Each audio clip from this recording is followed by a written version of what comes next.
Excuse me আপু, হ্যাঁ বলো। ফোনটা তুলে দিবেন? হোয়াট? তোমার ফোন আমি তুলে দেবো? একটু তুলে দেন না ভাবিস আই নাও। আপু, একটু ভরে দেবেন? ইডিয়েট, বেয়াদব ছেলে, তোমাকে ভদ্রতা দেখে আমি ফোনটা তুলে দিয়েছি, তুমি কি বললা?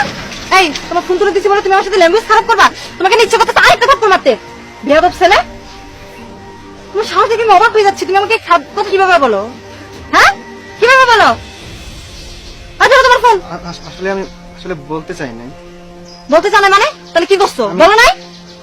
একটা কথা বলবা না, একটা কথা বলে আরেকটা থাপ্পড় মারবো কিন্তু। ফাজিল। ওকে থাপ্পড় মারবে কেন?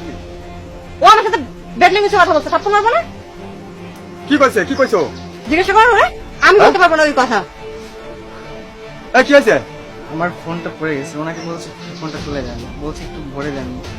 দেখছেন, ওই মেয়ে, তোমার বাড়ি কোথায়? আমার বাড়ি এখানে না, আমি ঢাকা থেকে আসছি। কার বাড়িতে আসছো তুমি? চিনবেন না আপনি? নাম কি তার, বলো দেখি। আমি রেজা আঙ্কেলের বাড়িতে আসছি। ও, তুমি আত্মীয়র বাড়িতে আসছো? হ্যাঁ, হ্যাঁ। একে চেনো?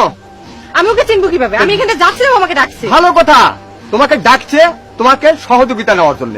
তুমি তার সঙ্গে কি ঠিক আছে, ব্যবহারটা করলে? আমি তাকে হেল্প করলাম, তার মানে এই না সে আমার সাথে অভদ্রের মতো কথা বলবে? তুমি হেল্প করলে?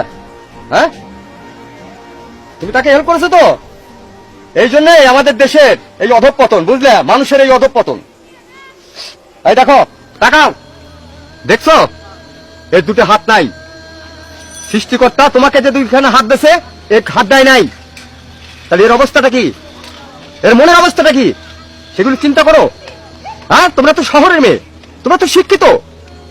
আজ আমাদের দেশে সব শিক্ষিত সমাজ, যারা খালি নিজের চিন্তা করে কিন্তু আরেকজনের চিন্তা করে না। এর দুঃখটা বোঝো, এর কষ্টটা বোঝো। হ্যাঁ, আসলে আমি জানতাম না, ওকে দেখে আমি বুঝতে পারিনি। তুমি জানতাম না, জানতাম না বলে তাকে দুইটা চড় মারলা তুমি। আমি তো আস্তে আস্তে দেখলাম, হ্যাঁ, এ আমার এলাকার ছেলে, আমি তাকে চিনি। আর তুমি তার সঙ্গে কি ব্যবহারটা করলা? আসলে আঙ্কেল, আপনি তো ওকে চিনেন বা আপনি জানেন, কিন্তু আমি তো সম্পর্কে কিছু জানতাম না, তার জন্য সরি আঙ্কেল, ভুল হয়ে গেছে। শোনো, সরি বললে তো সবকিছু মীমাংসা হয় না। ভালো জামা কাপড় পরলে, শিক্ষিত হলে, রাস্তায় স্টাইল করে হেঁটে গেলে কোনোদিন মানুষ শিক্ষিত হতে পারে না।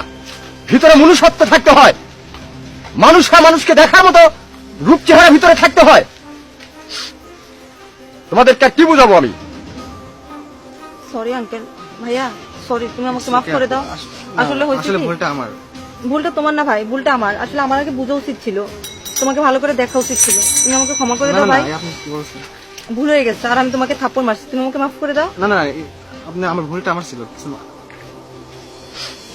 সরি ভাই, সরি আঙ্কেল। জীবনে রাস্তাঘাটে চলতে গেলে আগে মানুষটাকে ফলো করবা। এই যে মানুষটাকে দেখছো, হ্যাঁ, একে দেখে আপাতত তোমাদেরকে একবার আলহামদুলিল্লাহ বলা উচিত। কেন বলা উচিত জানো? এর আল্লাহ দুটো হাত দেয় নাই, তোমাকে আল্লাহ দুইখানা হাত দিছে। তোমার যদি একটা হাত না থাকতো, চিন্তা করো তো তোমার কতখানি সমস্যা হতো।